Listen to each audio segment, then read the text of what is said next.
अरे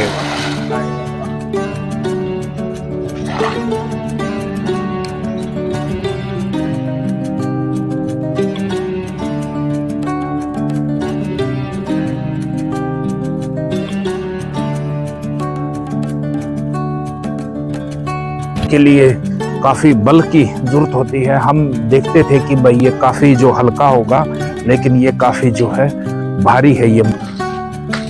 अरे वाह, अद्भुत, बहुत ही शानदार। देखिए स्वामी जी कहाँ। नमस्कार दोस्तों, दुनिया में जब भी शिक्षा और संस्कृति की बात आती है तो भारतवर्ष का नाम जो है सबसे ऊपर आता है, क्योंकि भारत का इतिहास जो है बहुत ही ज्यादा स्वर्णिम इतिहास रहा है, चाहे शिक्षा के क्षेत्र में हो, चाहे उसकी संस्कृति के क्षेत्र में हो। दुनिया में संस्कृति है चाहे शिक्षा की बात करूं मैं, सबसे पहले भारतवर्ष की ही देन है, क्योंकि भारत का जो तक्षशिला विश्वविद्यालय था वो विश्व का सबसे पुराना विश्वविद्यालय रहा है। उसके बाद मैं नालंदा यूनिवर्सिटी बिहार की बात करूं, जो कि बाद में बख्तियार खिलजी के द्वारा बहुत ही दुर्भाग्यपूर्ण तरीके से उसको जला दिया गया, तो उसमें कम से कम भी 6 महीने तक जो है आग की लपटें जो है उसकी किताबों से निकलती रही। अगर नालंदा यूनिवर्सिटी न जलता और आज तक्षशिला हमारा पार्ट होता, तो जो वहां पर जो किताबें उस समय की लिखी गई थी तो उन किताबों का कोई मोल नहीं था। वो किताबें, वो हमारा इतिहास जो है अनमोल था। इतिहास में काफी फेर बदल कर दिए गए और आज इन्हीं बातों को लेकर आज हम एक ऐसे गुरुकुल, एक ऐसे विद्यालय महाविद्यालय में आए हुए हैं, कालवा गुरुकुल। स्वामी जी सबसे पहले एक बार बात कर लेते हैं। स्वामी जी नमस्कार। नमस्ते जी। बातें हैं आज बहुत, हमारी जो आज के बच्चे हैं, जो हमारी आज की संस्कृति है, वो गुरुकुल के बारे में जान ही नहीं पाते। भारत जो है गुरुकुलों की एक भूमि रहा है। आज गुरुकुल गिने चुने हैं।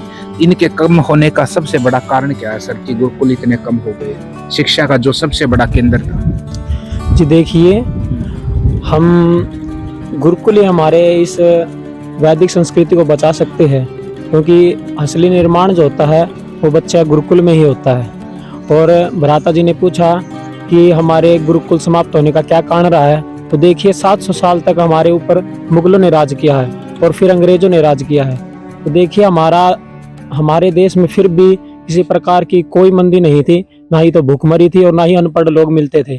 परंतु क्या हुआ, फिर अंग्रेजों ने यहाँ पर एक दौरा किया और देखा गया कि इतना लूटने के बाद और इन पर अत्याचार करने के बाद भी ये लोग इतने संपन्न कैसे, इतने खुश कैसे हैं, करके वहाँ से यहाँ भेजे थे कि आप भ्रमण करके आए, ये देख के आए कि यहाँ के लोग गरीब क्यों नहीं होते हैं इतना लूटने के बाद भी, और अपनी संस्कृति को कैसे बचाए रखते हैं।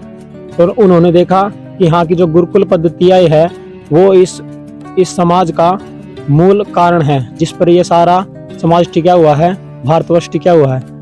तो देखा जाता है कि उन्होंने सबसे पहले हमें अपनी वैदिक संस्कृति से हटाने के लिए हमारे गुरुकुलों को बंद करने का कार्य किया। और देखिए, उन्होंने जब बताते हैं वो आए तो उन्होंने देखने का प्रयास किया कि यहाँ के लोग कितने साक्षात है। तो उन्होंने सारे भारत में भ्रमण करने का विचार किया। तो वो एक सोने की छड़ी लेकर आए थे, तो उन्होंने किसी चौराहे पर एक अपनी सोने की छड़ी को गाड़ दिया और वो सारे भ्रमण करके भारत का जब वापिस वहाँ उस छड़ी को देखने आए तो छड़ी वहाँ की वहीं मिली उन्हें। तो उन्हें तब इस बात का पता लगा कि इतना लूटने के बाद और इतना अत्याचार करने के बाद भी भारत ये फिर भी वैसे का वैसे सोने की चिड़िया कहा जाता है। तो देखिए, हमारे भारतवर्ष में उन्होंने बताया फिर जा करके कि यहाँ की जो संस्कृति है, जो वैदिक संस्कृति है, जो पठन पाठन है, जो गुरुकुलों में बच्चों को शिक्षा दी जाती है, उसी कारण से यहाँ का जो आधार है, शिक्षा है, उसी पे ये सारा भारतवर्ष टिका हुआ है। अगर इसको हमें बिगाड़ना है, इसको हमें घुटनों पे लेके आना है, तो हमें इसकी सबसे पहले इसकी वैदिक संस्कृति को समाप्त करना पड़ेगा। और वो वैदिक संस्कृति गुरुकुलों में ही पढ़ाई जाती थी, और आज लॉर्ड मैकाले ने जो पद्धति बना रखी है, जो इस स्कूल में पढ़ाई जाती है, तो ये बच्चे उस वैदिक संस्कृति को नहीं पढ़ पाते हैं। तो इसी कारण से हम और देशों से और अपनी संस्कृति से पिछड़ते जा रहे हैं।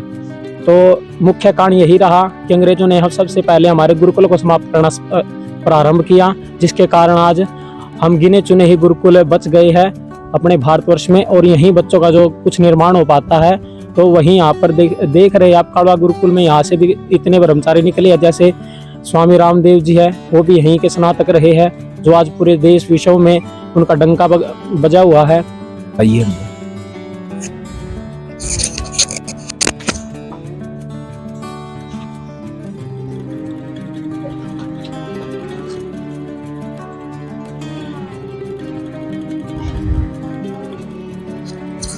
स्वामी जी, सुबह सुबह हवन होता है जी। यहाँ पर सुबह शाम दोनों समय हवन होता है जी। सूर्य उदय होता है तब यज्ञ होता है, और शाम को जब अस्त होता है उससे 45 मिनट या आधा घंटा पहले हम यज्ञ प्रारंभ करते हैं, और उसके बाद फिर संध्या करते हैं जी।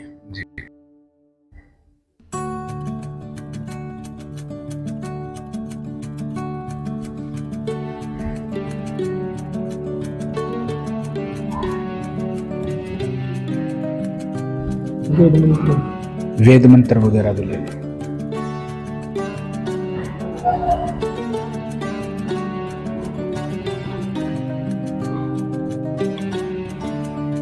कि सारे के सारे वातावरण को शुद्ध कर देती है वो यज्ञशाला।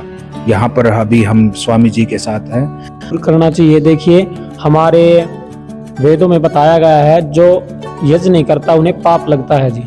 क्या होता है जी, पहले हमारे ऋषि मुनि यज्ञ किया करते थे। क्यों किया करते थे? वो तो इतना प्रदूषण भी नहीं करते थे, परंतु फिर भी यज्ञ करते थे। उन्होंने कहा है जी, अपने शास्त्रों में बताया है, जैसे हम अपने शरीर से कितनी गंदगी निकालते हैं, मल के द्वारा, नासिका के द्वारा, आंखों से, कानों से, जो हमारी ये हम गंदगी निकालते हैं, तो ये हमारे वातावरण को शुद्ध बनाती है, हमारे वायु को, जल को प्रदूषित करती है, जिसके कारण हम रोगों के ग्रस्त हो सकते हैं। परंतु क्या है, यह ऋषियों ने बताया कि हम इनसे कैसे बच सकते हैं। अब जैसे कोरोना वायरस आया और बीमारी आती रहती है, तो इनसे हम कैसे बच सकते हैं? अगर हमारा वातावरण ही शुद्ध होगा तो हम किसी भी प्रकार से किसी बीमारी के ग्रस्त में ना आकर स्वस्थता पूर्वक और स्वस्थ पूर्वक रह करके अपने जीवन को अच्छा बना सकते हैं। वो वही गुरुकुल है जहाँ से स्वामी रामदेव ने शिक्षा जो है ग्रहण करके आज विश्व सत्र पर अपना जो नाम का डंका बजा रहे हैं। पूरे विश्व को एक योग की तरफ लेके जाने वाले एक योग गुरु, सबसे बड़े आज योग गुरु स्वामी रामदेव जी हैं।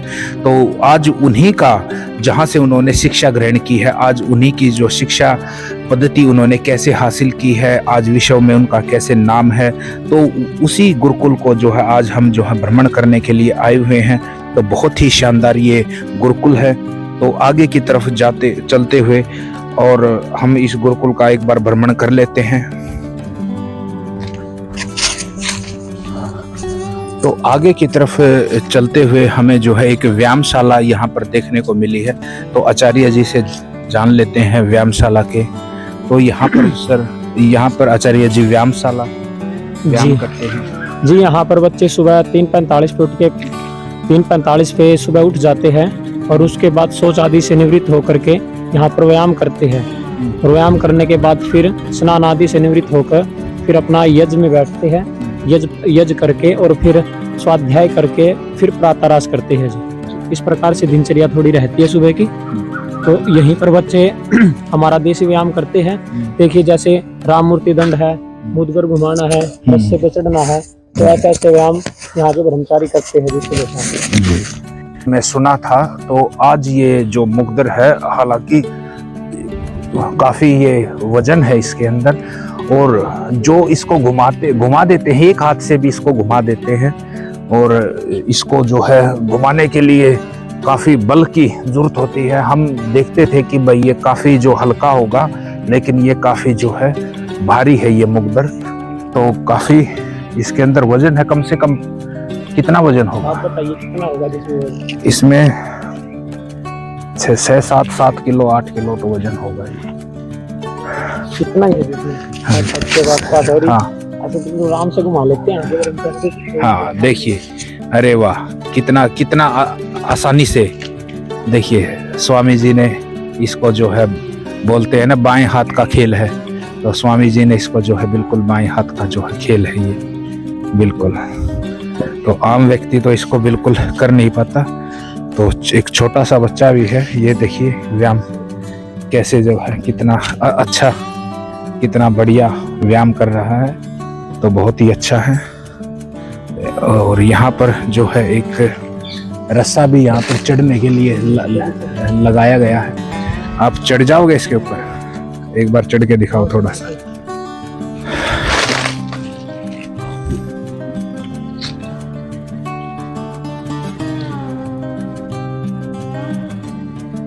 अगर ज्यादा ऊपर मत जाना। बस बस बस, आ जाइए आ जाइए आ जाइए। तो स्वामी जी एक बार चढ़ के दिखाएंगे।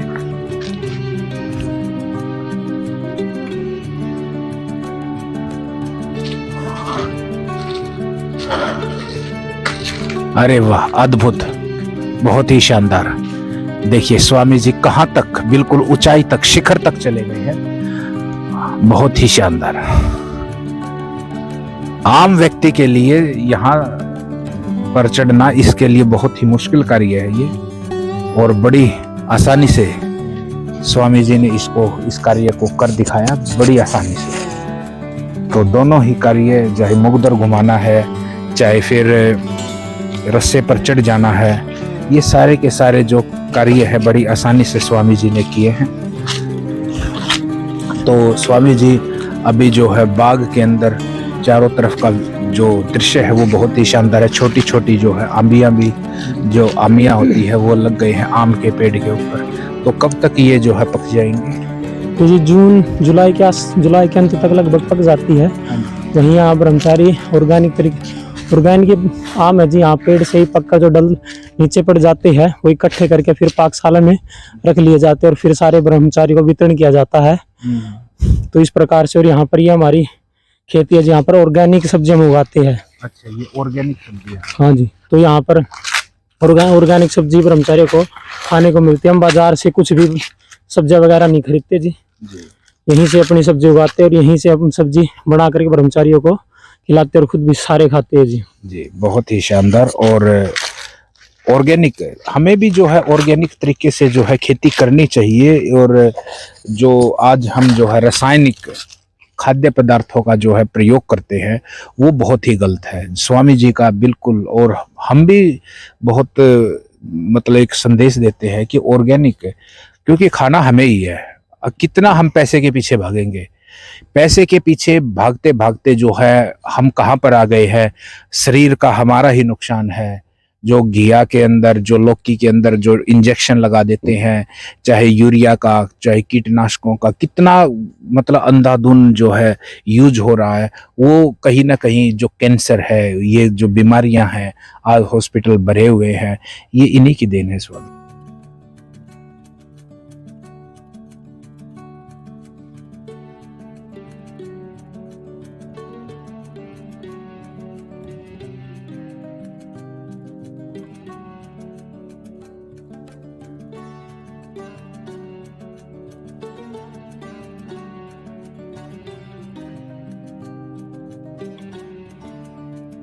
ये देखिए, ये कितने बड़े बेलगिरी हैं, ठीक है ना, कितने ही शानदार। और इसका फिर जूस बनाया जाता है गर्मियों में भी पकने के। हाँ, बेलगिरी का जूस बनाया जाता है और पेट के लिए, स्वास्थ्य के लिए रामबाण दवाई है बेलगिरी, और बहुत ही शानदार है बेलगिरी का जूस। जो आज देखिए इस यहाँ पर कितनी ही बेलगिरी लगी हुई है। अभिषेक थोड़ा सा और दिखा देना। नहीं, जूम नहीं होगा तरफ, जहां पर यहाँ पर पढ़ाई होती है, जहां पर स्वामी रामदेव जी ने शिक्षा ग्रहण की है, अभी हम उसकी तरफ जा रहे हैं। उसी जो खास मुख्य केंद्र है यहाँ का, तो उसकी तरफ अभी हम जा रहे हैं। तो बहुत ही शानदार और जगह, हमें यहाँ पर आकर शांति बहुत ज्यादा मिली स्वामी जी। आध्यात्मिक केंद्र और शांति ये हमें यहाँ पर देखने को मिली। देखिए, गुरुकुल जो होते हैं वो गांव से, शहर से 3 या 4 किलोमीटर के दायरे से बाहर होते हैं, जिससे क्या होता है ब्रह्मचारियों का पठन पाठन अच्छे सुचारू रूप से चलता रहे, ताकि बच्चे के पढ़ने में कोई किसी प्रकार की कठिनाई ना आए। और वो सामाजिक वातावरण से, जो आज का वातावरण हो रहा है, उससे दूर रखा जाता है, ताकि वो अपनी आध्यात्मिक क्षेत्र में भी आगे बढ़ सके, जिससे कि उनकी आत्मिक उन्नति, शारीरिक उन्नति और सामाजिक उन्नति को आगे लेकर के उन्हें शिक्षा यहाँ पर दी जाती है जी। यहाँ आचार्य जी क्या करते हैं, बच्चों को बाहर की इस अंधाधुंध परंपरा से बचा करके वैदिक संस्कृति को बार बार बचाने के लिए सभी को हमें प्रोत्साहित करते रहते हैं। अभी हम छात्रावास के अंदर आ चुके हैं और ये वही छात्रावास है जहाँ पर स्वामी रामदेव जी यहाँ पर काफी समय तक रहे। और लगभग कितने साल रहे हैं स्वामी रामदेव जी यहाँ पर? लगभग जी हमारे बड़ों ने बताया लगभग 7-8 साल के आसपास यहाँ पर रहे हैं। पहले यहाँ पर अध्ययन किया और फिर यहाँ पर बच्चों को पढ़ाया भी है। कुछ साल। स्वामी रामदेव जी ने यहाँ पर अध्ययन किया है, बच्चों को पढ़ाया है। तो एक बार चारों तरफ से हम जो है छात्रावास को दिखा देते हैं आपको। और यहाँ पर जो है मच्छरों से बचने के लिए भी यहाँ पर मच्छरदानी लगाई गई हैं। हाँ, सारे शहीदों के चित्र, मंगल पांडे जी, श्याम कृष्ण जी, लाला लाजपत राय, नथुराम गोडसे, सुभाष चंद्र बोस, भगत सिंह, राजगुरु, सुखदेव, चंद्रशेखर आजाद, राम प्रसाद बिस्मिल जी, झांसी की रानी, छत्रपति शिवाजी, पृथ्वीराज चौहान, बंदा बैरागी, श्री राम, पुरुषोत्तम श्री राम का पठन पाठन चलता रहा है। वहाँ पर आचार्य बलदेव जी का वो बिस्तर है जी। वहाँ पर आचार्य बलदेव जी पहले रहते थे और अभी वर्तमान काल में आचार्य राजेंद्र जी है जी जो यहाँ पर पठन पाठन कार्य करते हैं जी।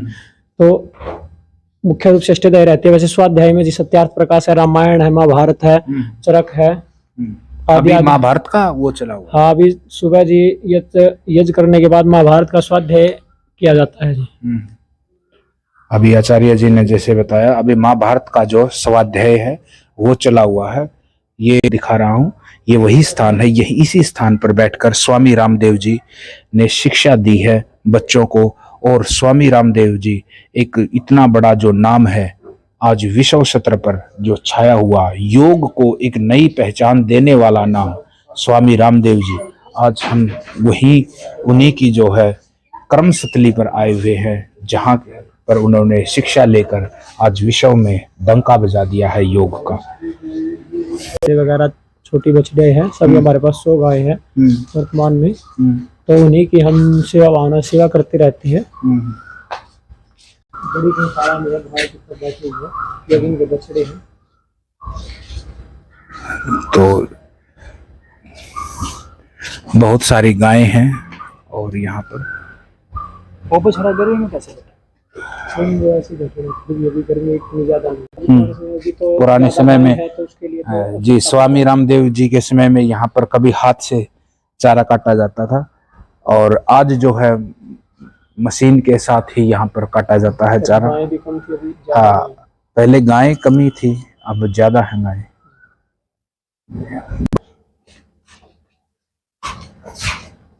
एक छोटी सी नहर है और यहाँ पर बच्चे जो हैं, गुरुकुल के बच्चे हैं, गांव के बच्चे हैं, यहाँ पर तैराकी जो है करते हैं और बहुत ही अच्छा है।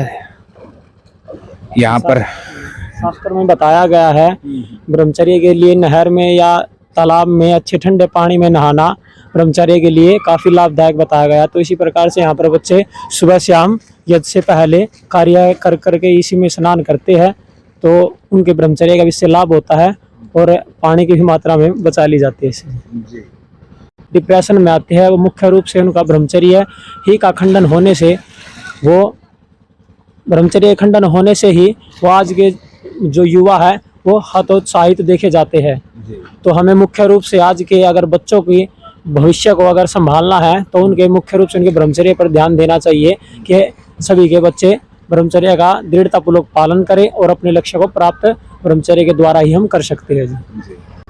तो बहुत ही शानदार रहा आज का हमारा व्लॉग और हमें अपनी पुरानी संस्कृति को, सभ्यता को, हमें अपने गुरुकुलों के बारे में आज जानने का मौका मिला।